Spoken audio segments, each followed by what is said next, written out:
नमस्कार दोस्तों, जय माता दी। आज मैं आपको जितिया व्रत की कथा सुनाने जा रही हूँ, तो प्रेम से बोलिए जी मुतवंदन बाबा की जय। एक समय की बात है, सोमपुर नगर में एक राजा थे जो अपनी पत्नी रानी के साथ रहते थे। उन दोनों के कोई संतान नहीं थे। रानी भगवान की पूजा पाठ किया करती थी। रानी की कोई पुत्र नहीं था, फिर भी रानी जितिया का व्रत किया करती थी, इस उम्मीद से कि शायद उनके पिछले जन्म के कर्मों से छुटकारा मिल जाए और उन्हें पुत्र हो जाए। एक बार जब जितिया का व्रत आया, रानी ने जितिया का व्रत किया था। अगले दिन पारण के दिन रानी को चक्कर आ गए और रानी नीचे ज़मीन पर गिर गई।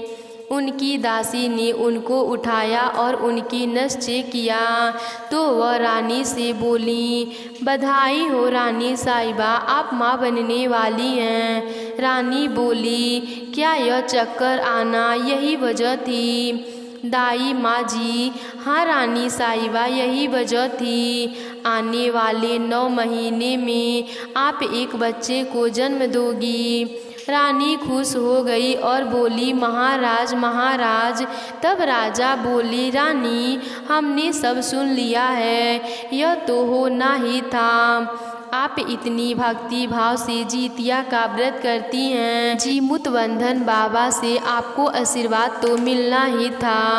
अब आप आराम कीजिए। राजा ने दाई माँ को खूब सारे हीरे मोती दिए और बोले, बच्चे के जन्म तक आप रानी का खूब ख्याल रखें। दाई बोली, जी महाराज। और फिर ठीक 9 महीने के बाद रानी ने एक सुंदर बालक को जन्म देती हैं, पर उसे देखकर दाई माँ घबरा जाती हैं। सुंदर बालक एक सांप के रूप में बदल जाता है। दाई माँ बोली, यह कैसे हो सकता है? यह तो अनर्थ हो गया। दाई माँ बोली, रानी ने एक सांप को जन्म दिया है महाराज। रानी की कोख से एक सांप ने जन्म लिया है। रानी ने एक बच्चे को नहीं बल्कि एक सांप को जन्म दिया है। राजा बोले, क्या रानी ने एक सांप को जन्म दिया है? यह कैसे हो सकता है? रानी, यह क्या अनर्थ हो गया? हमारे घर एक सांप ने जन्म लिया है, हम प्रजा के सामने क्या मुँह लेकर जाएंगे?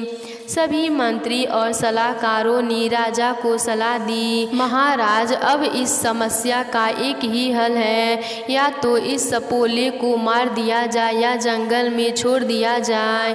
रानी बोली, यह जैसा भी है मेरा पुत्र है, मेरे होते हुए इससे कोई नहीं मार सकता है। स्वामी, इतने वर्षों बाद तो जी मुतवंदन बाबा की कृपा से हमें संतान का सुख प्राप्त हुआ है। हम मिलकर खुशी पूर्वक इसका पालन पोषण करेंगे। राजा बोले, ठीक है महारानी, जैसे आप चाहती हैं वैसा ही होगा। उसके बाद से राजा और रानी सांप रूपी अपने पुत्र का बहुत ही लाड प्यार से लालन पालन करने लगे।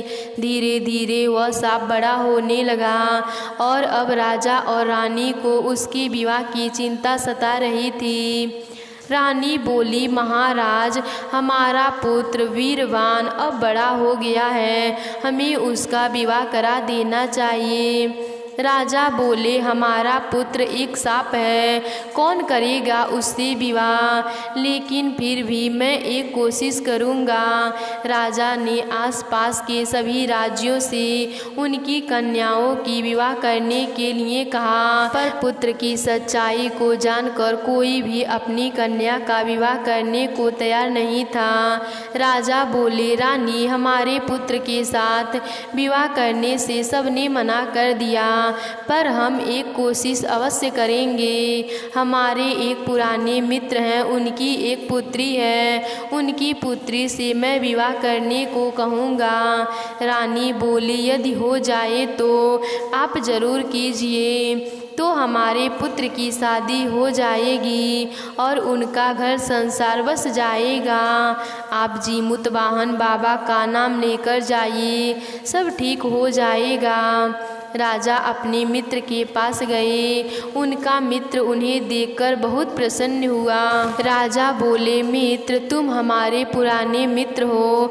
अगर मैं तुमसे कुछ मांगूं तो तुम मना तो नहीं करोगे। उनका मित्र बोला, आप हमारे पुराने मित्र हैं, मैं आपको कुछ देने से मना कैसे कर सकता हूँ। तब राजा बोले, मैं अपने पुत्र का विवाह तुम्हारे पुत्री से कराना चाहता हूँ। उनका मित्र बोले, यह मेरी पुत्री का सौभाग्य होंगे, मैं मना कैसे कर सकता हूँ।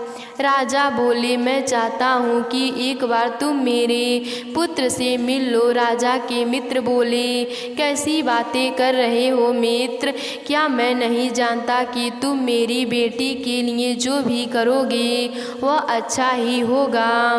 तुम मेरी बेटी को अपने साथ ले जाओ। और अपने बेटी को राजा के साथ भेज दिए और बोले, बेटी, आज से यही तुम्हारे पिता हैं, जैसे यह कहें तुम वैसे ही करना, सबकी आज्ञा का पालन करना। राजा उस लड़की को अपने साथ लेकर आता है और लड़की की शादी सांप से हो जाती है। लड़की सांप को देखकर बिल्कुल नहीं घबराती। माला भगवान का आशीर्वाद समझकर उस सांप को अपने पति के रूप में स्वीकार कर लिया। राजा रानी बोले, माला, तुम्हें बहू के रूप में पाकर हम तो धन्य हो गए। तुमने हमारे पुत्र को सांप रूप में स्वीकार किया है, तुम्हारा हम पर सदैव उपकार रहेगा। बेटी उस दिन से माला सांप रूपी अपने पति की देखभाल करने लगी। एक दिन माला रात के वक्त जब सो रही थी तो उसे किसी के कदमों की आहट सुनाई दी।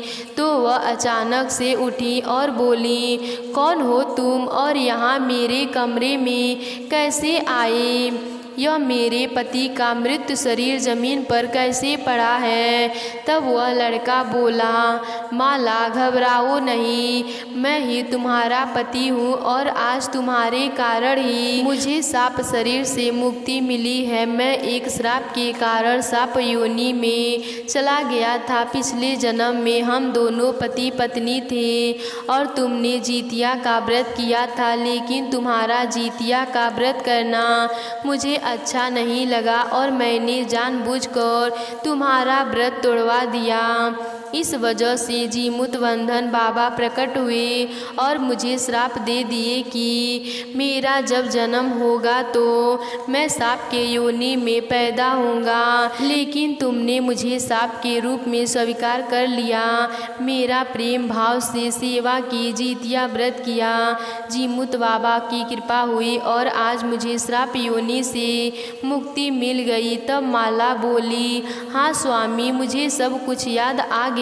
तब राजा रानी वहाँ आ गए और उनकी बातें सुन लिए। तब रानी बोली, मैं भी जितिया का व्रत करती थी, तभी तो मुझे पुत्र प्राप्त हुआ था, लेकिन मेरा पुत्र सांप हो गया था, इसीलिए मैंने जितिया व्रत करना छोड़ दिया था। अब आज के बाद से जब भी जितिया का व्रत आएगा तो हम दोनों सास बहू मिलकर जितिया का व्रत किया करेंगे, जिससे मेरा बेटा और तुम्हारा पति हमेशा स्वस्थ और सुखी रहे। तो हे जीमुतवंधन बाबा, जैसे कृपा आपने उन पर की वैसे ही सब पर करना। तो प्रेम से बोलिए जीमुतवंधन बाबा की जय।